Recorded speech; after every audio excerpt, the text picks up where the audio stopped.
C10 Demonio Dinaja Abarera Legos Ram Ori Banish C10 Demonio Dinaja Abarera Legos Ram Ori Banish C10 Demonio Dinaja Abarera Legos Ram Ori Banish C10 Demonio Dinaja Abarera Legos Ram Ori Banish C10 Demonio Dinaja Abarera Legos Ram Ori Banish C10 Demonio Dinaja Abarera Legos Ram Ori Banish C10 Demonio Dinaja Abarera Legos Ram Ori Banish C10 Demonio Dinaja Abarera Legos Ram Ori Banish C10 Demonio Dinaja Abarera Legos Ram Ori Banish C10 Demonio Dinaja Abarera Legos Ram Ori Banish C10 Demonio Dinaja Abarera Legos Ram Ori Banish C10 Demonio Dinaja Abarera Legos Ram Ori Banish C10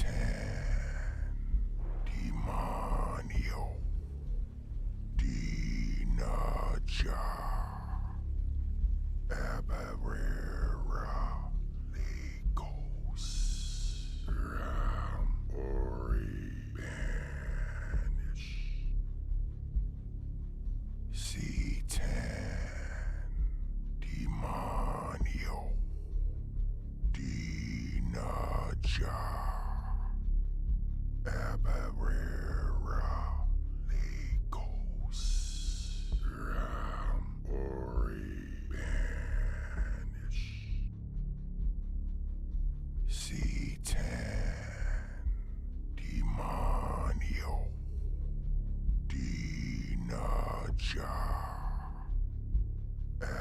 Abarera, Legos, Ram, Ori, Banish,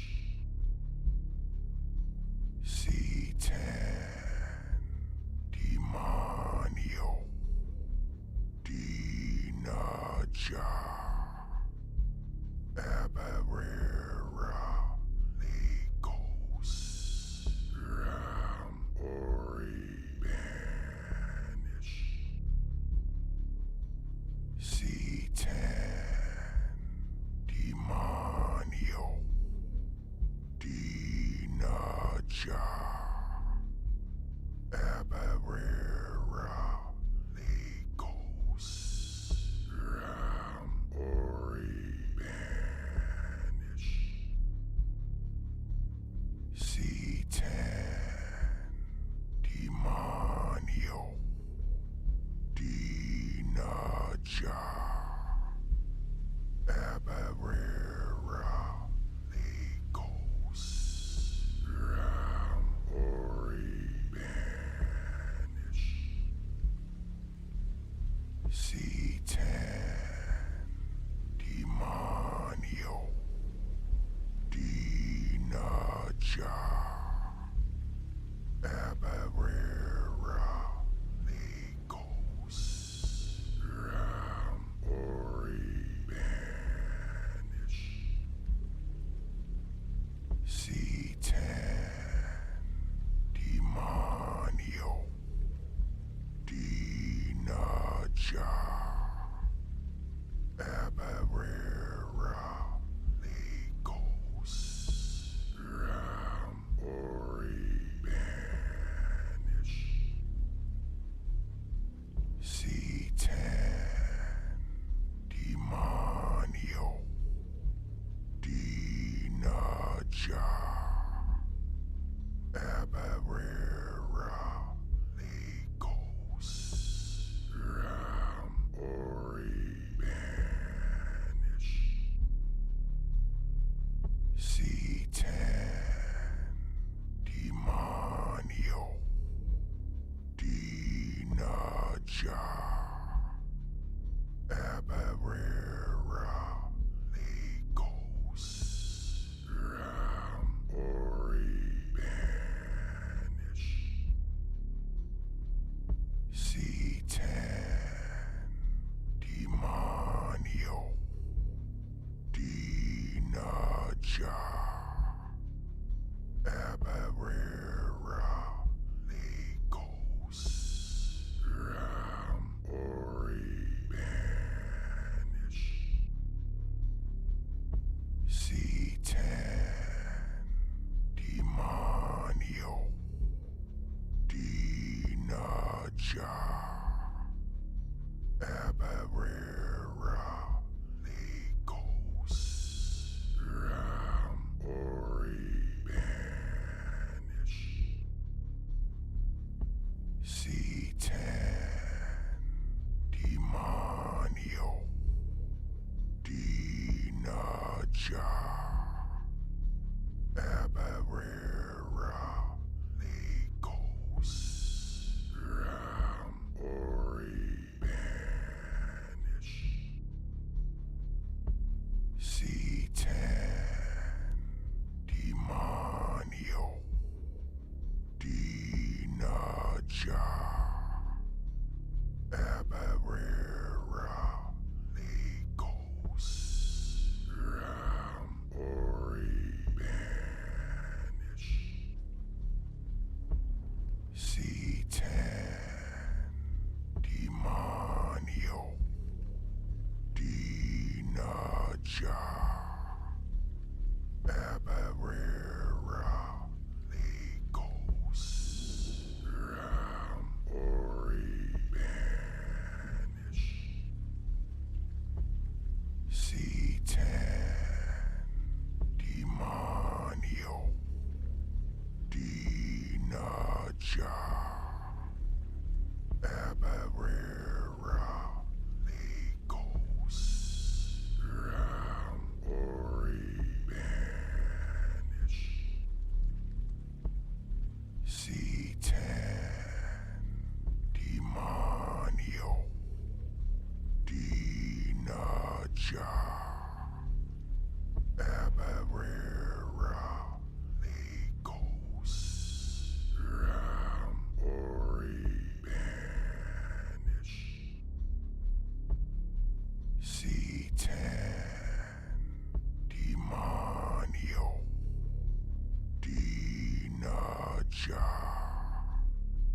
Abarera Legos Ram Ori Banish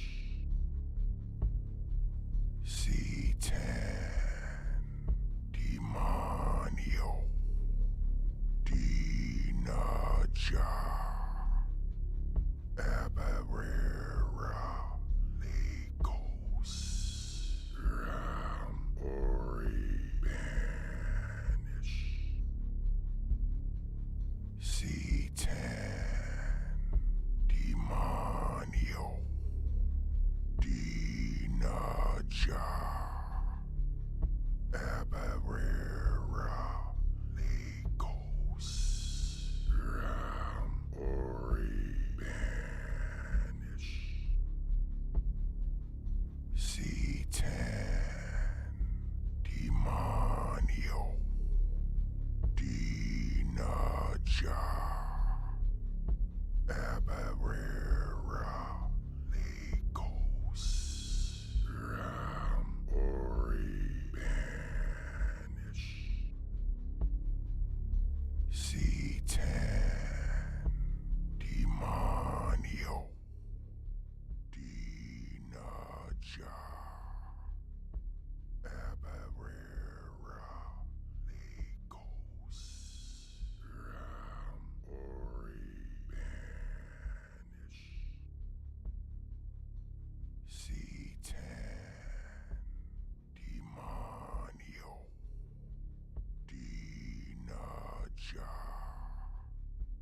Abarera Legos Ram.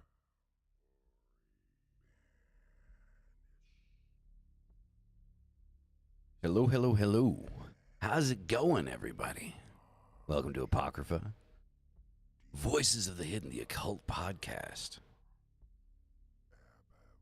Hope you all are doing well and having an amazing Friday afternoon, evening.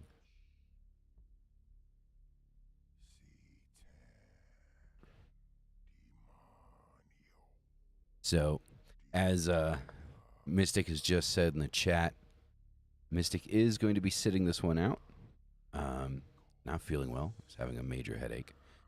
And had to tell him, hey, sit back, relax, enjoy the show, talk to the people in the chat. It's okay. Okay, it's not a problem at all.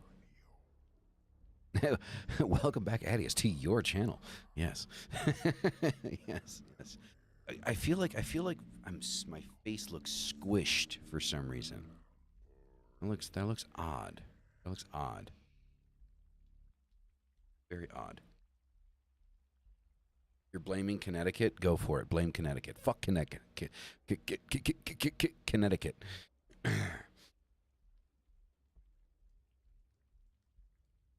Well, thank you.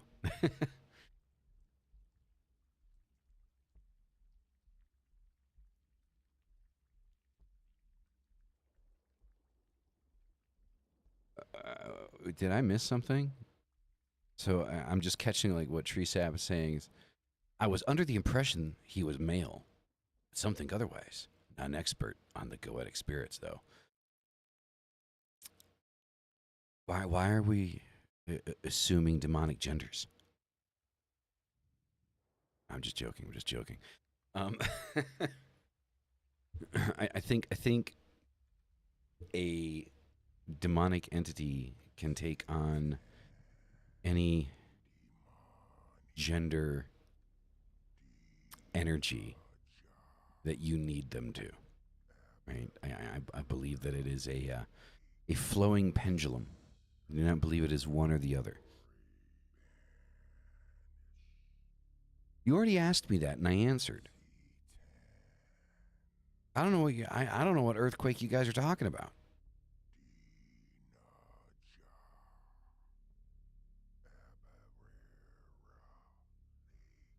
I didn't know there was an earthquake.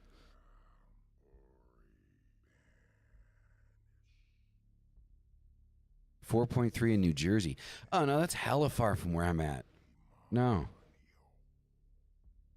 it's all good. It's all good. I was just saying. Yeah, that's hella far from where I'm at. Oh.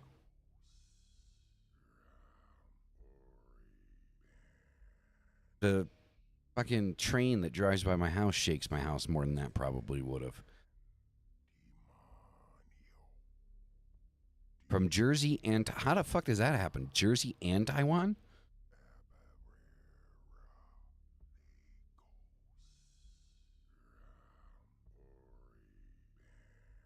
Hey, Mystic, have you tried to reach out to Patrick at all? Because he's based out of Jersey. Fucking Biker Witch?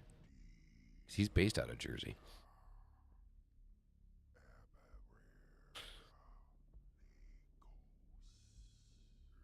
You didn't feel it in Connecticut? It's Connecticut, though. Connecticut's disconnected. Tectonic plates of the Earth is quite interesting. You know Biker Witch? Yeah, he's a friend of the channel. We've had him on a few times.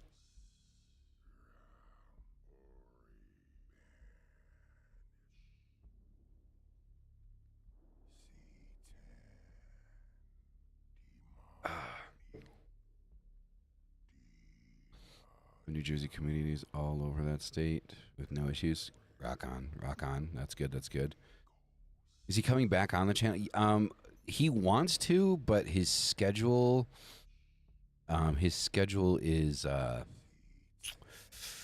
complicated, and he's always doing something on Friday evenings. So, if we do get him back on the channel, we might have to make an episode just for him, just for him to be on the show. So, bit of a pain in the ass. Yeah, I mean, you know, say lovey, say lovey. So happy to see everybody. Happy to see everybody. This is about the time where I would tell, well, his shop is in Jersey though. Vamchara is in Jersey. He doesn't live in Jersey, but he works. His shop's in Jersey.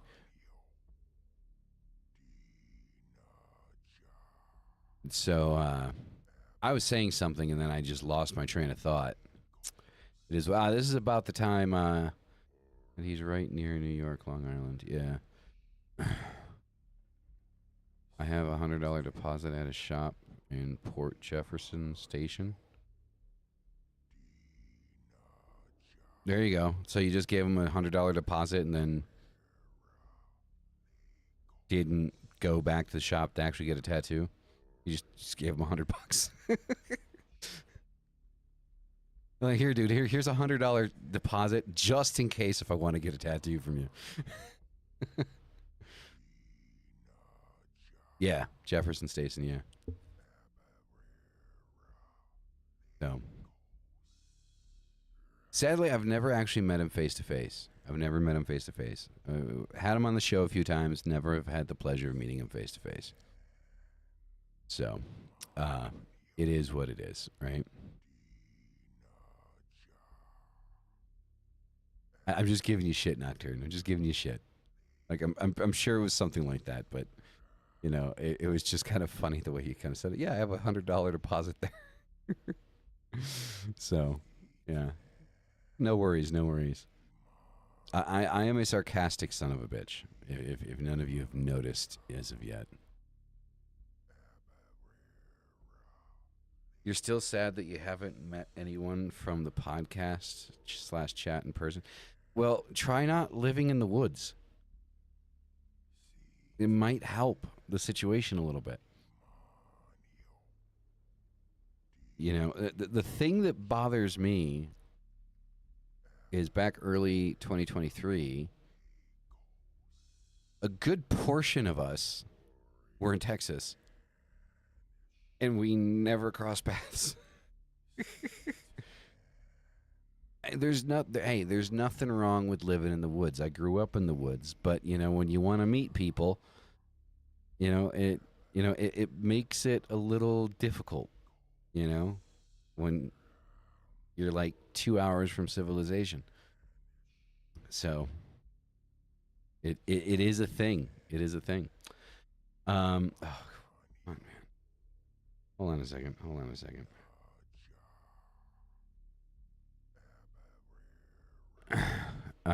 Hey, I tried. You did. You did try. You did try. There was an attempt made, right? We should have met up. Where are you located, Curse? Are you in Texas as well? No, you're not in Texas. You're more what, northeast, right?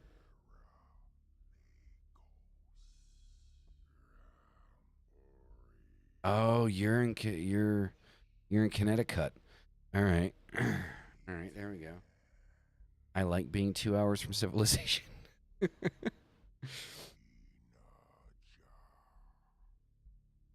All you would have had to do is hit me up, and I would have had no probs in traveling with a little bit of warning ahead of time. I will remember that next time. I will remember that next time.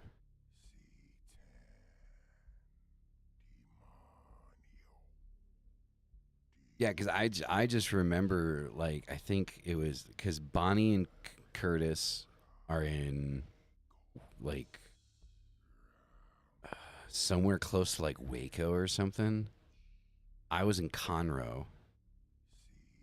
I think Mystic was in Dallas at the time. So they're in Teague. I love it. Unexplained possibilities just fucking cracks, and it's like, no, they're here.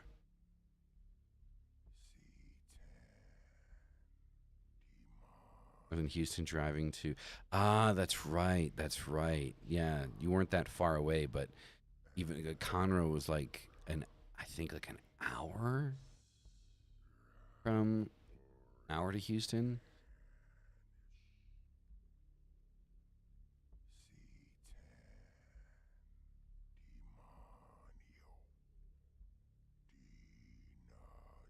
Yeah, yeah. No, I mean, I was in Conroe for like 2 3 months, so there would have been. It just had never occurred to me. That's all. Never go to Salem during Halloween. That's like I feel like that would be like the best time to go to Salem though, right? You go to Salem on Halloween. Right? I feel like it would like Salem in and of itself, regardless of what's there, what's not there, because of its history. On Halloween is just like a tourist trap. It's just a living tourist trap. It sucks at Halloween, really?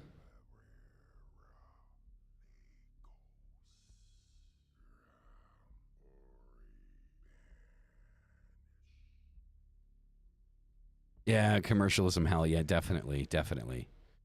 It's like, hey, let's sell some tarot decks. Let's sell some big decks, shall we? Never visit Terrytown, Sleepy Hollow on Sam Hain, Samhain. Learn my lesson. I don't know what Terrytown. I mean, Sleepy Hollow. I know because of the book, but Terrytown. I'm not familiar with Terrytown. Not familiar with Terrytown. Uh, 1 second, guys.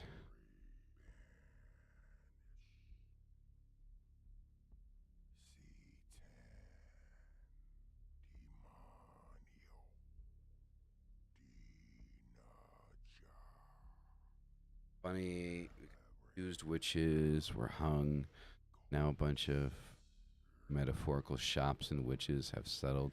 Well, yeah, I mean, it's because of its history and because people were blamed of witchcraft, and most of them weren't even um, witches. I mean, it just kind of makes sense, right?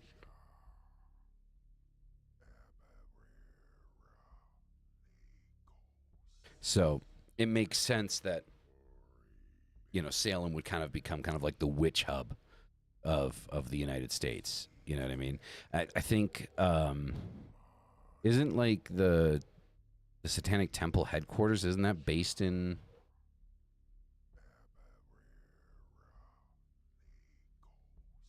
Isn't that based in Salem as well?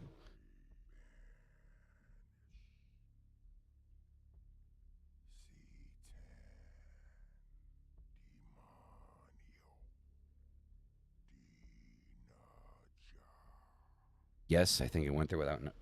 You went to the Satanic Temple without knowing it was the Satanic Temple.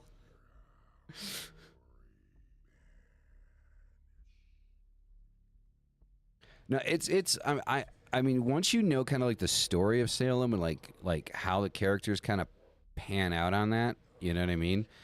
Um, you know, it's an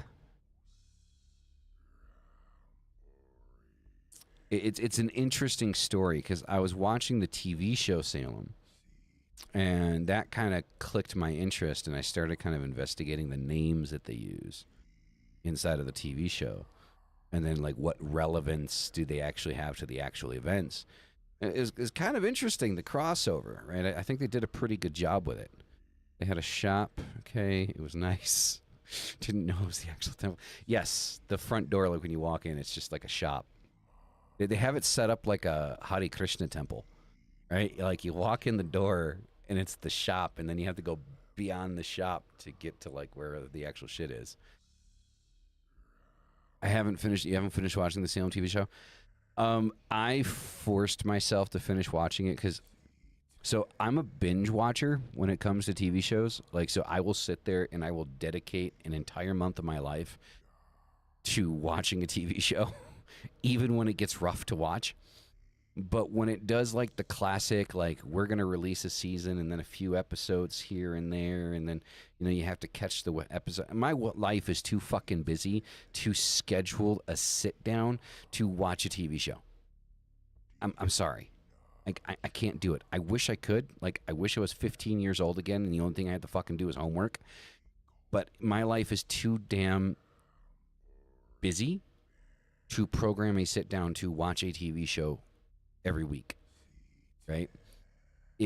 When TV shows do that, I completely forget that I need to watch the next episode. And then it's half a year later that I realized, like, oh shit, I never finished this show.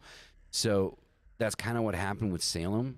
Like I caught it when I was able to binge watch the first season, but then I had to wait for like the episodes to come out for the second season, and I just completely forgot about it. And I think there's a total of 4 seasons.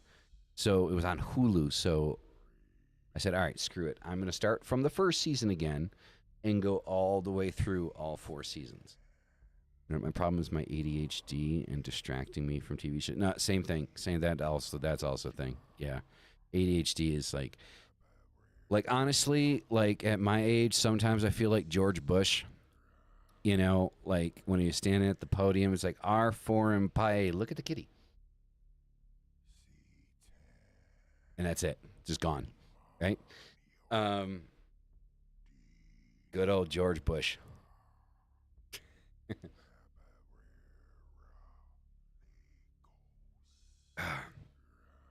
A peanut had a better attention span than that man. Um,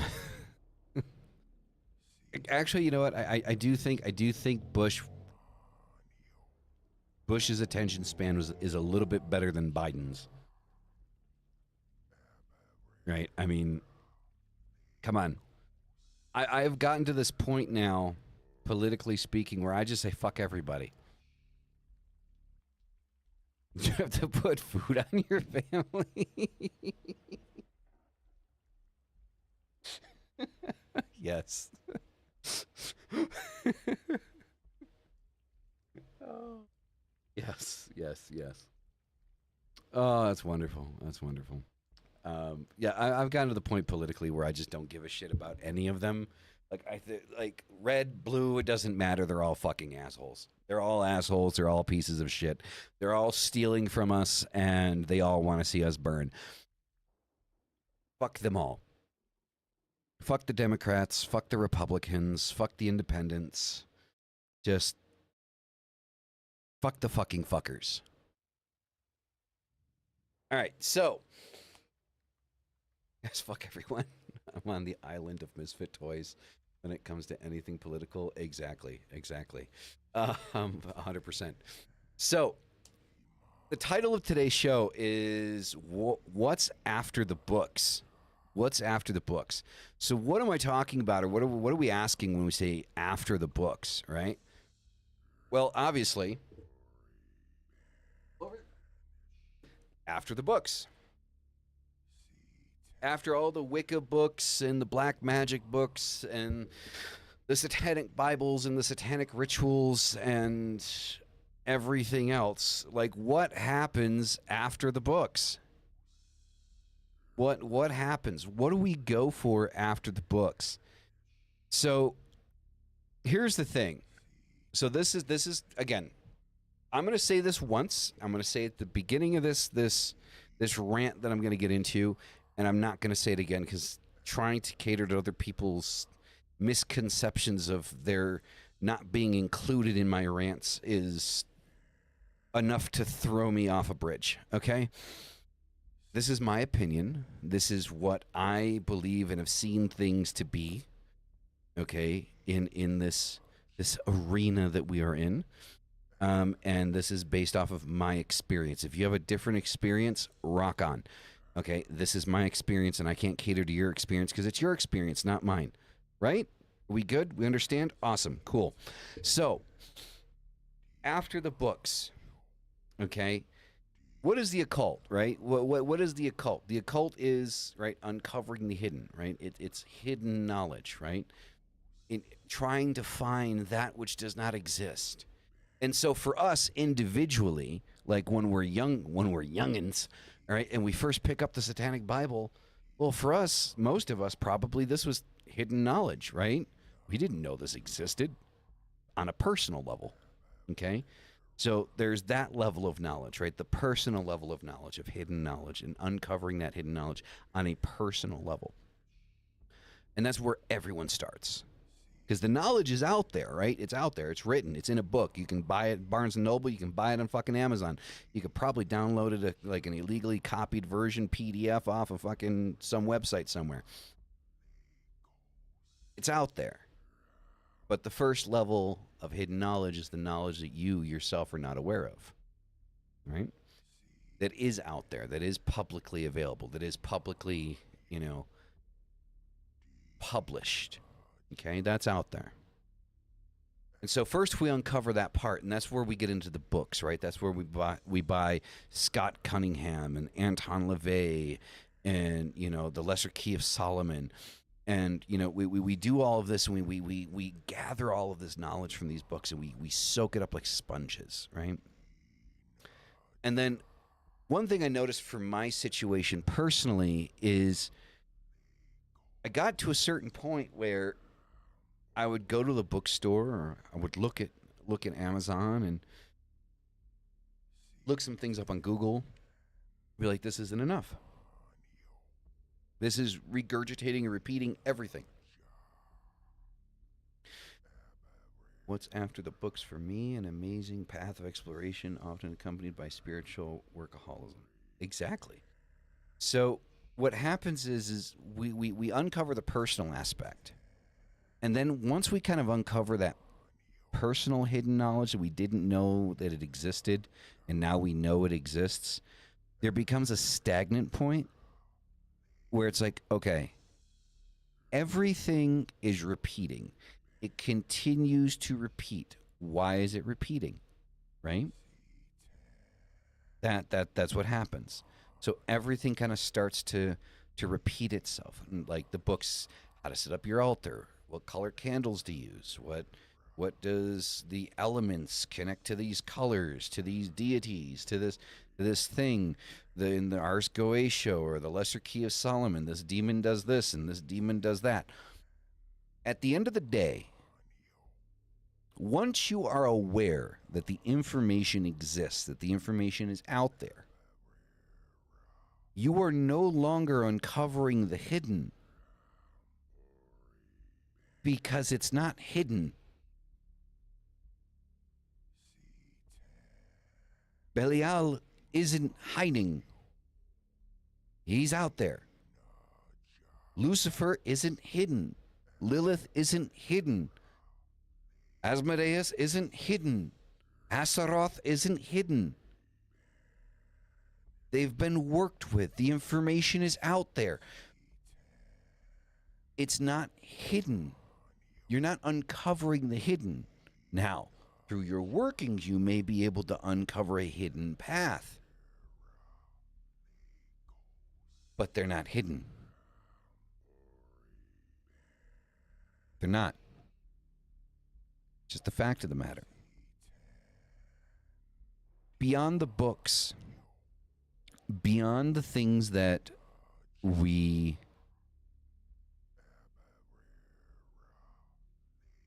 some are, right? Some are, some aren't, right? So, it's up in the air. Like, when it comes to, like, at this junction, I'm going to be completely honest. The Goetia, like, when people start talking about goetic demons, I said it as a joke before, but I legitimately feel this way. I feel like the people treat the Goetia like fucking Pokemon, right? Like, I legitimately feel like most people that kind of go in and jump into the Goetia start treating the goetic demons like fucking Pokemon. Gotta work with them all, right? And it's a headache. The point is, we got to catch them all, right? Exactly. So when it comes to specifically working with the demonic, and I'm pretty sure that this, like, working with the demonic and infernal, that this can translate over to working with other entities as well that aren't necessarily, you know,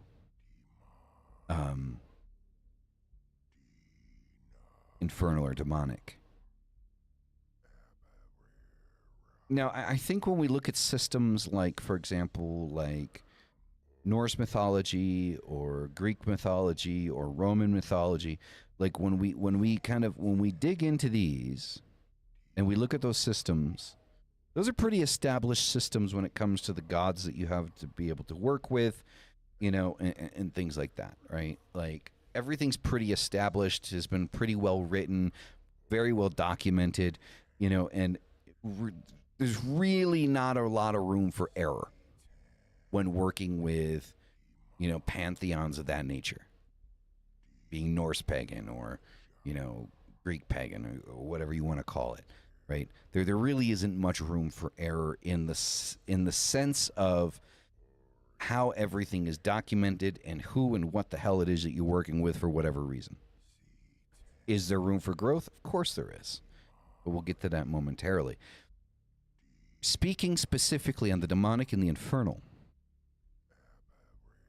the demonic and the infernal is one of the least, I don't want to say least documented, because there's heavy documentation on the infernal and the demonic.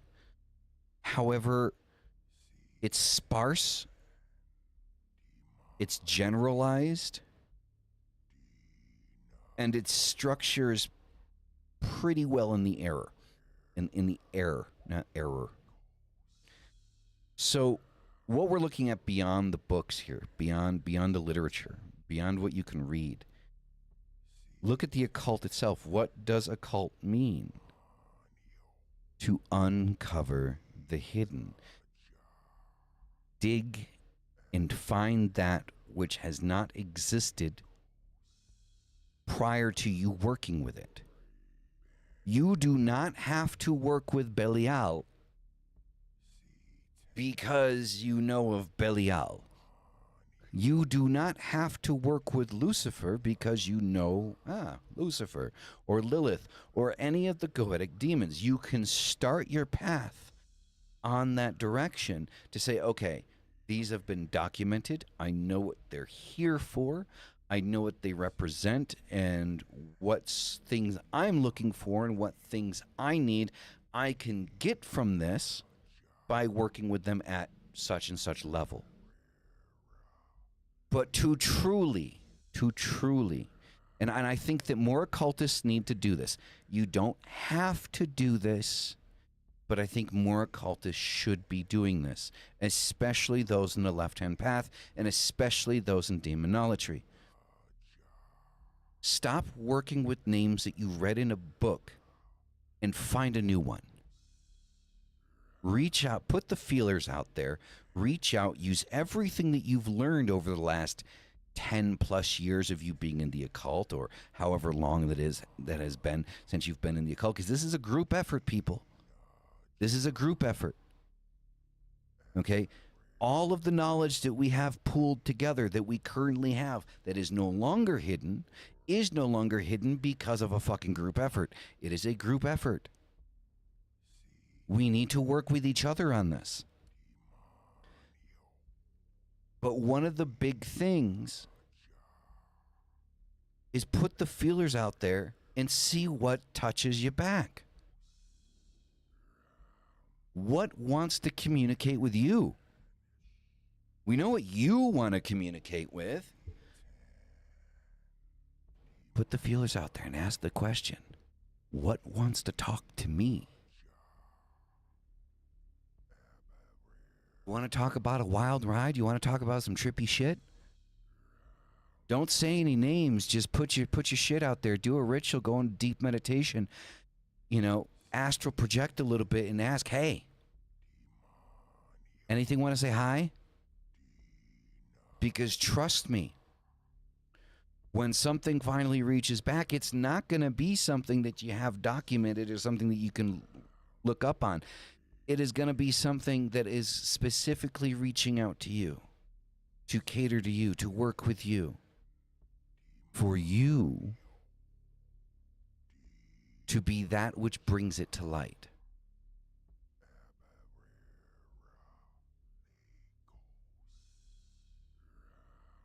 How can I do that? Just do it. That's it. You just do it. So it's okay that people ask, how do you do this? It is a normal thing that people are going to ask, how do you do this? How do you do that? Never has a question ever actually really irritated me like, how do I? Especially in the occult.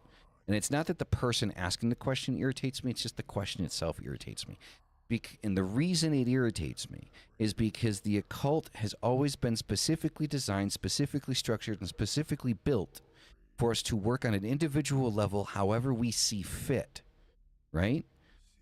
You want to use black candles for everything? Use black candles for everything. You don't need a green, a red, a pink, a purple, a blue, a mauve.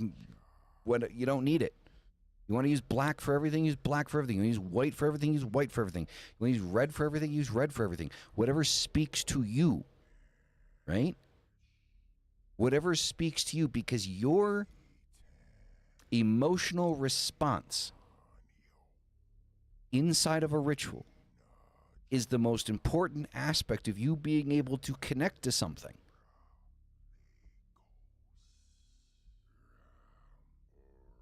No, it's okay. It's okay. I'm not saying you. No, don't apologize. See, that's why I said, like, it's not towards the person. It's just the question in general.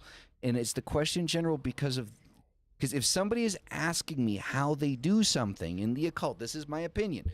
If you ask me, if you're not a beginner, if you're not like a beginning practitioner, if you are somewhat adept in the ways of the craft, and you are asking, how do I do this thing? How do I communicate with this? You need to go back to the beginning to understand what the occult is built on.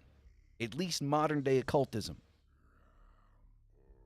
Modern day occultism is not built around the premise that you need to do things in a specific way, in a specific time, in a specific day to be able to get results. It's not built that way. Does it sound more fantastical if I sit here and tell you, yes, you need to do it on a full moon on a Tuesday in October?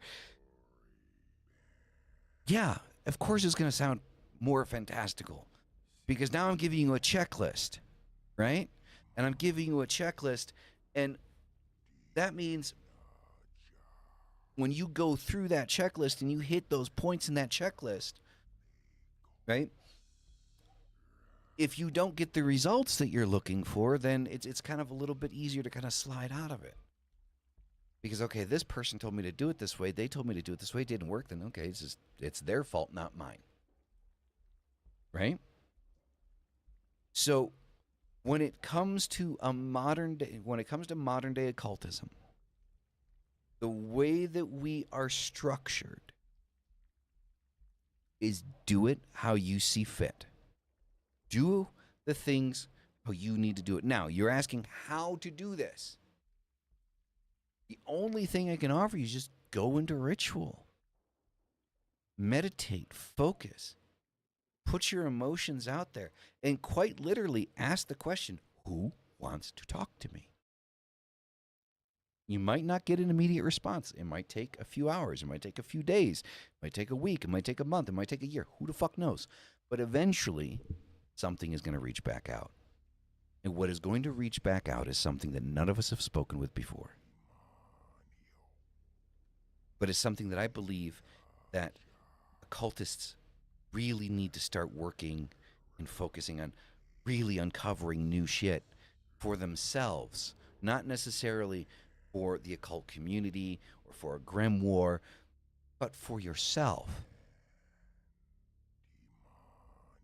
Because watching the community from 5-6 years ago to today, we are in the same fucking spot that we are in today than we were 5-6 years ago.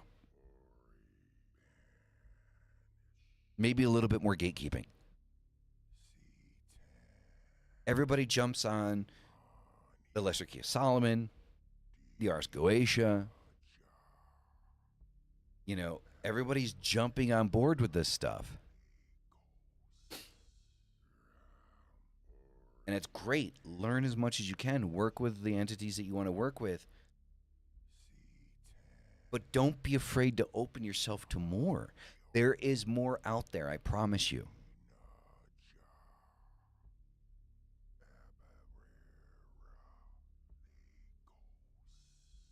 Feels like a reward. Exactly.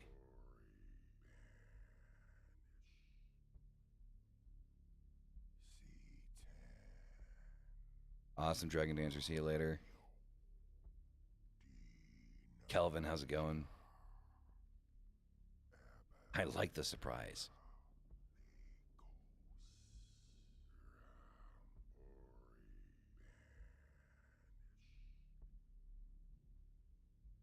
Look, there's a lot of things inside of the occult, and this is kind of, in my opinion, this is common sense. There are certain things inside of the occult that will work a certain way, like if you're talking like lower magic, right? Once you get into high magic, all of that shit goes out the window. Moon phases, candle colors, the direction the fart is blowing, like all of that shit goes out the fucking window when we go into high magic.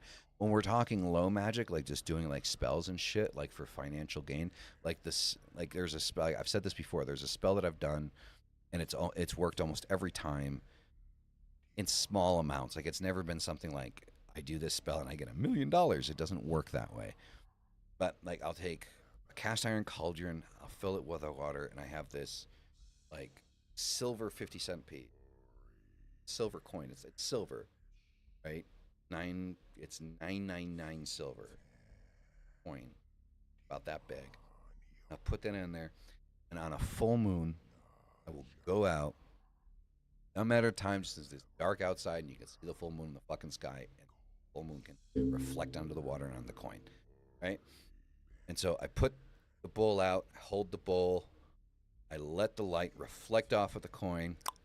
It reflects into my eyes. I say a little chant that I'm not going to tell you what I say, because that's something I wrote for myself. Make up your own shit, you know. Well, I mean, come on, you know. And so I let it shine into my eyes. I say a little chant. Takes about a minute, 2 minutes, right? I dump the water out into the ground, right? I kiss the coin, put it up, then I go back inside and become lazy again. And generally speaking, every single time that I've done that, within a week of doing that spell, I fall into some kind of money, right? Now, it's generally nothing significant, right? It might be a couple $100. It might be $50, it might be $10, it might be $5. Generally, like $5 or above, right? And generally, within the intention of how much money that I need, right? That's what it gives to me. But that works for me. Fucking mean it's gonna work for you, right? There's a reason why this isn't an exact science, people. It's not built to be an exact science. What works for me is not going to work for you. Like, we need to understand that. What we see in books are guides to give us an idea of what it is that we can possibly do to get some kind of results. It is not the end-all, be-all that you have to do things exactly how this motherfucker told you that you need to do these things. Otherwise, this shit's not going to work for you at all. No, that is not how the occult is built.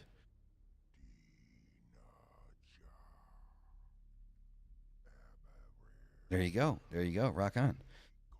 So to reach out, but I do personally feel that people in the occult today need to start reaching out more to things that aren't in books. Right? It's a good starting point. You know what you're asking for. You know what your name's asking for, right? So, generally speaking, I'll give you my account of how I do it. So when you put yourself in a meditation, a meditative ritual, right? And you just kind of put the feelers out there and you say, is anything out there? You want to talk to me, right? Ask however you want to. For me, it's pretty simple, plain English. Like, I don't use spooky language, right? When I'm in ritual and shit, because I'll forget. So I just use basic New Yorkino fucking language, all right? Hey, motherfucker, anybody out there, right? Kind of like that. And you feel for it. You let the light of the candles and the incense and the music and everything, all the sensory stimulation that you have going on around you, you let yourself bathe in that stimulation. Because all of that stimulation that you're setting is to focus your mind into one direction. And what will generally happen, in my experience, is you get a little tug. Like, wait, there's something there. You can feel it. Not going to jump out at you. It's not going to scream its fucking name. But it'll start to tug. Start to pinch at you a little bit. Kind of like a pusher on the corner. Kind of going, hey, come here. It's exactly what it's doing. And you work into this slowly. And as you develop this communication and this understanding of this energy signature that you're feeling, you can then at that point ask, what's your name? What do I call you? What is your sigil? How do I invoke you? What do you want to provide to me, and what do you want from me for that? You can begin to build this. And now you have something in front of you that nobody else has, that nobody else has touched, a name no one else has heard, that wants to work with you, something that you can build off of, and you can dive down that rabbit hole as deep as you fucking want, and you are now truly uncovering hidden knowledge that no one else has. And you can put that into your grimoires and bury them with you, or you can share them with the community. I will say this.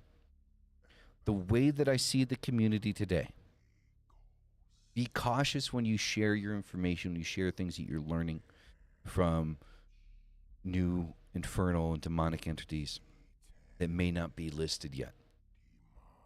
There's going to be a lot of naysayers out there are going to call bullshit on you because you're saying you're working with Jimmy Doolittle that nobody's ever fucking heard of because Joe Schmo only works with, you know, the Goetic demons, and because, you know, Jimmy Doolittle ain't in the Goetia, then Joe Schmo's gonna tell you, nah, dude, you're fucking full of shit. So be careful when you start to let that information out, because you're gonna get hate for it, you're gonna get bullshit for it. But be proud of the fact that you are doing what an occultist should be doing. You are truly uncovering hidden knowledge. And that's what the occult is about. However you do it, that is your goal. Gnosis. You learn as much as you possibly can. So I hope you guys found this show, this particular episode, interesting. It's sad that Mystic wasn't in here. I would have loved to have Mystic's 2 cents in this whole thing, and also, I mean, I missed the tarot reading, but you know, our poor Mystic is not feeling well, so you know, we need to sell him. Yes, we need to sell him. We need to sell him. We're poor. We need some money. We need to sell Mystic. We need to send him some positive vibes, right? You know, some positive vibes to get him going, right? So he feels better. Hopefully he gets rest, and hopefully we'll see him next week. But I do hope that you guys have enjoyed this particular episode. There's a lot more detail to this. So in the book of Baphomet, that'll be coming out this year, finally, I get into more detail in the book, and it's easier to cover it in writing because I can go back and I was able to go back and revise and kind of put in details that I generally missed, like in conversation, right? Because I bounce around a lot. So in the book, I go into a lot more detail how this is important and how Baphomet says that this is important, right? And it talks about the Black Tree of Life, you know, the Black Tree of Life and Death, and how that functions, that everything is kind of connected, and how it's connected and how it transfers over, how my understanding of the knowledge that I was given kind of works. So be looking for that when it drops, because you'll be able to kind of get a better understanding of what I talked about tonight, you know, in kind of more of a step-by-step kind of nature. But yeah, I hope you guys enjoyed it. I love you guys' faces. You guys are fucking amazing. Thank you all for fucking being here. And as fucking always, hail thy fucking neck. Breads for the dead. If you want a shirt.